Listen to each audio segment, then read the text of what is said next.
Bir күні психология пәнінің мұғалімі өз семинарын әдетті тыс бастады. Ол $50 купюраны ұстап тұрып, осы купюраны алғысы келетін адамдар бар жоғын сұрады. Көрермендердің көпшілігі қолдарын көтерді. Содан кейін ол қолын көтермеген адамға жүгінді. Олар да купюраны қабылдауға қарсы болмайтын болып шықты. Бірақ олар қолдарын көтеруге ұялмады. Жарайды, мен купюраны беремін, бірақ сіздерге кез келгендеріңіз алғанға дейін мен онымен бірдеңе жасаймын, деп жалғастырды психолог. Ол купюраны мыжып тастады. Содан кейін біреуі әлі де оны алғысы келетінін сұрады. Тағы да көрермендердің барлығы дерлік қолдарын көтерді. Онда мен мынаны істеп жатырмын, деді ол. Және осы мыжылған купюраны еденге лақтырып, мен етігімді лас еденге сәл жүгірдім.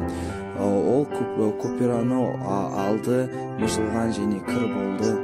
Ал бұл сіздің қайсыңызға осылай керек?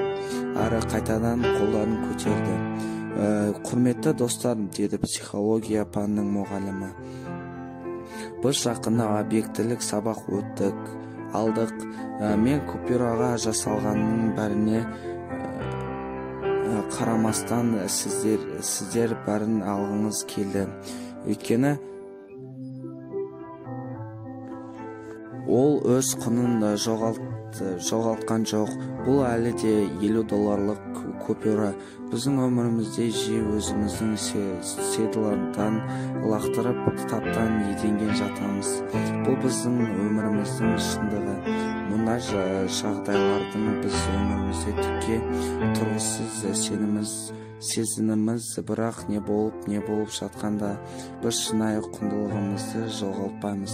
Лас немесе таза, мыжылған немесе өткелген, біз әрқашан